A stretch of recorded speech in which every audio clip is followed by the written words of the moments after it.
Good afternoon, Brentwood High School. I'm Andrew Fisher. And I'm Caitlin Alexander. Police are looking for the person who called in a bomb threat to Brentwood High. On Monday, students and teachers were evacuated for more than an hour during fifth period. They were allowed back in after no bomb was found, but if found, the person could face up to a year in jail. Similar threats were called in to Mount Juliet as well as Gallatin.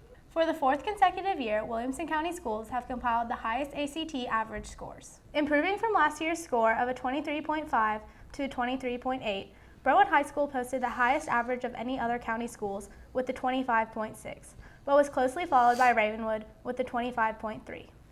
Today, after school, the yoga club will have its first session from 2:45 to 3:45.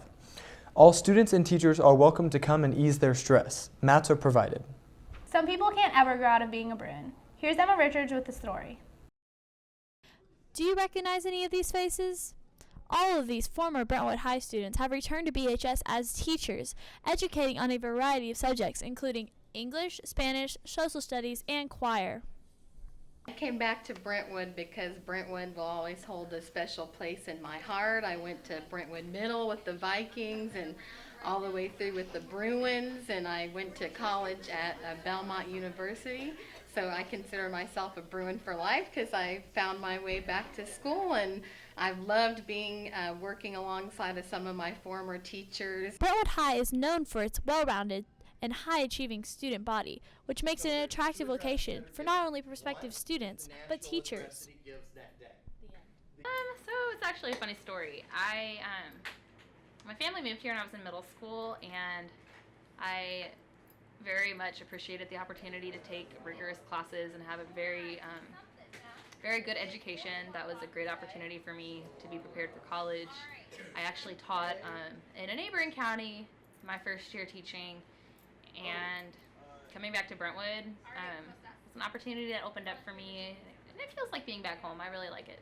Ms. Bysack, a popular AP US history teacher, was a cheerleader at Brentwood in the early 90s and has returned as the head cheerleading coach at BHS. Thousands of students have come through Brentwood, but only few can say they were true Bruins for life. Emma Richards, WBHS 9 News. There's still much more to come on Channel 9 News.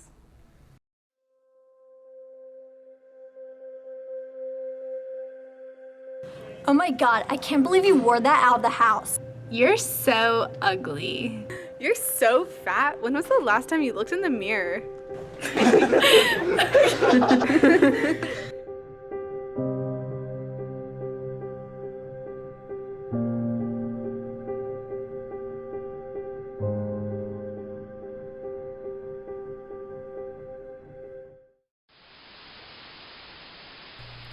Have you ever wanted to skate like the cool kids? Well, now you can with Heelys.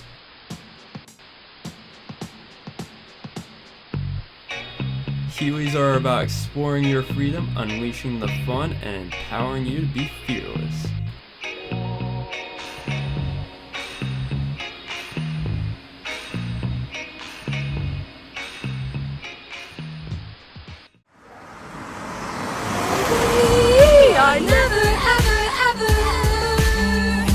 Hey, Terry Josh, your dad. It's my dad. Hey, Dad. Daddy!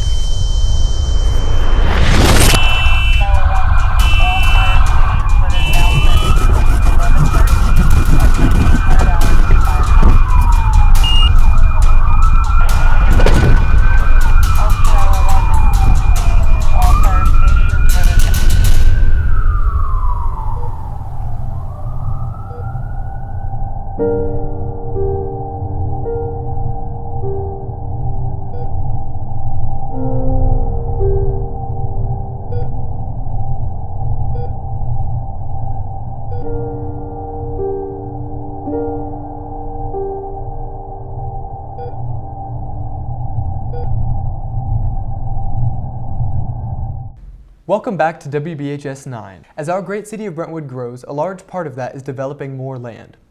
Recently, 33 acres of land in the middle of Brentwood's business district were used for just that.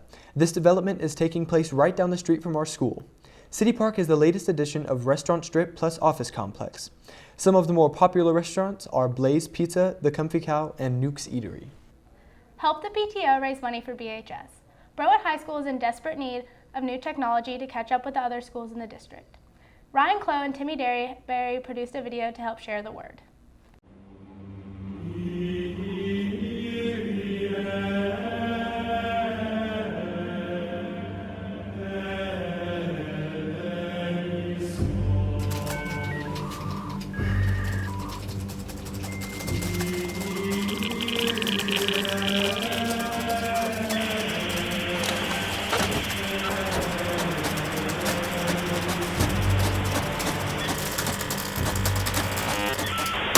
You got mail. It's working! It's working!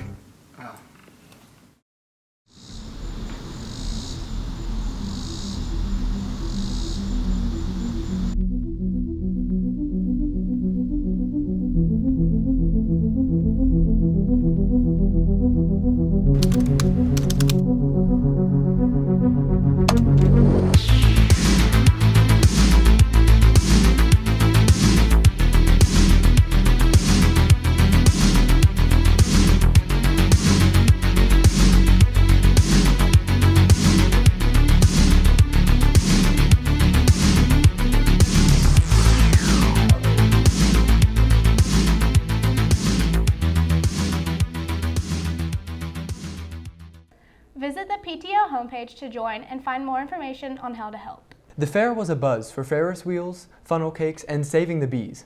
Here's Rosie with more on the story. The Williamson County Fair was a picture-perfect setting for rides and games with family and friends. But underneath the fun, there was a quiet battle buzzing for the bee.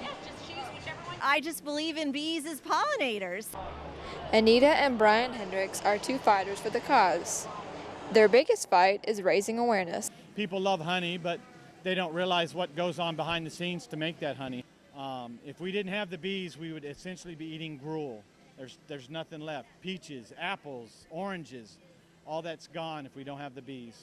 In the last years, the decline of the bee population has been on the rise. And that's due to a whole variety of issues. Pesticides is a big issue. Something called varroa mites. There are these little creatures that sort of get down the throat to the bee. It's just nasty stuff. But with each bottle of honey sold, more people know about the plight of the bees. As we've talked to people, in addition to introducing people to honey and letting them taste the honey, we're talking to people about sort of the struggle that bees have. So having people become aware of the struggle of pollinators, you know, and if we don't have pollinators, we don't have food. So it's a huge issue.